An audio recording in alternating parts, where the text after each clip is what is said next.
let us talk about hypermobility and the hands, shall we?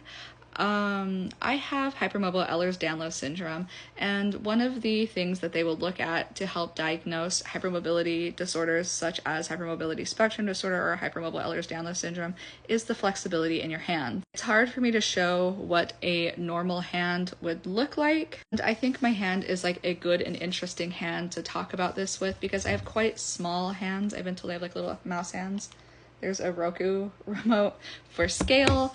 But I'll show you a couple of different places that I have hypermobility and what they will look for when diagnosing hypermobile Ehlers-Danlos syndrome. One of the things that they're going to ask you to do is they're going to ask you to touch your thumb to your forearm, and it's a point on each side. They're also going to be interested if your fingers go to a 90-degree angle from flat, kind of like this one is now.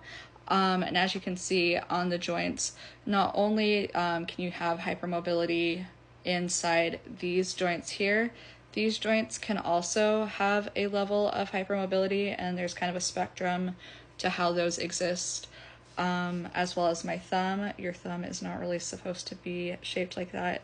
Normal people's hands are quite a lot straighter, and their thumbs do not hyperextend like that. There's also the Steinberg sign. My hands are a little hard to show this because, again, they're small, but you can see the thumb sticking out of the other side. There's also the Walker-Murdoch sign, and these are also used in diagnosis of Marfan syndrome. I'm not quite there, but basically there would typically be an overlap.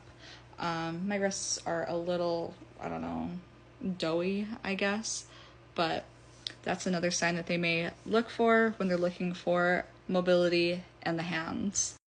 Were you also that kid that would always do like disgusting things with their hands to show their friends in elementary school? That was me, and I would want all of the kids to be grossed out by me. But yeah, there's a lot of different signs of hypermobility in the hands, and I just kind of wanted to show my hands. I think that they're not necessarily like a particularly like unique case, but they're smaller. A lot of people associate, again, hypermobility spectrum disorders with like really long and elongated fingers. I don't have that. But as you can see, they're still bendy, they're still hypermobile. They are used as points on the Baton scale, which help diagnose hypermobility spectrum disorders and hypermobile Ehlers-Danlos syndrome.